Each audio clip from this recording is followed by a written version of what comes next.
অনেক সময় আমাদের দৈনন্দিন খাবার থেকে আমাদের দেহের জন্য প্রয়োজনীয় পুষ্টি উপাদান নিশ্চিত করা সম্ভব হয়ে ওঠে না।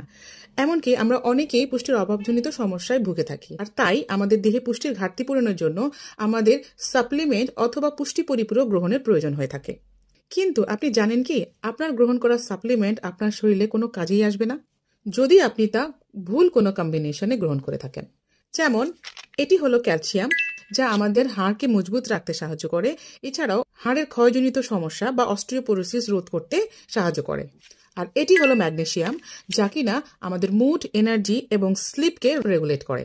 কিন্তু যদি আমরা ক্যালসিয়াম এবং ম্যাগনেসিয়াম দুটোকে একই সাথে একই সময় গ্রহণ করে থাকি, তাহলে এর দুটোর কোনোটাই আপনার কাজে আসবে না।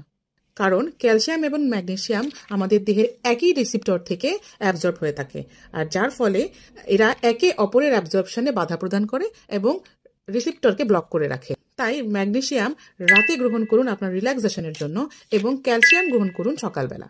একইভাবে ক্যালসিয়াম এবং আয়রন একই সময়ে একই সাথে গ্রহণ করা উচিত নয়, বরং আয়রন গ্রহণ করুন ভিটামিন সি এর সাথে, কারণ ভিটামিন সি আয়রন অ্যাবজর্পশনে সাহায্য করে থাকে। কিন্তু ভিটামিন সি B12 এর সাথে একই সাথে গ্রহণ করা উচিত নয়, কারণ ভিটামিন সি আমাদের শরীরে একটি অ্যাসিডিক এনভায়রনমেন্ট তৈরি করে, যার ফলে ভিটামিন B12 এর ব্রেকডাউন ফাস্ট হয়ে যায় এবং অ্যাবজর্পশন কমে যায়।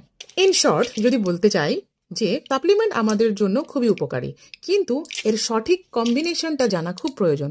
কেননা আপনার একটি ভুল কম্বিনেশনে আপনার গ্রহণ করা সাপ্লিমেন্টটি আপনার শরীরে কোনো কাজে আসবে না এবং আপনি এর কার্যকারিতা থেকে বঞ্চিত হবেন।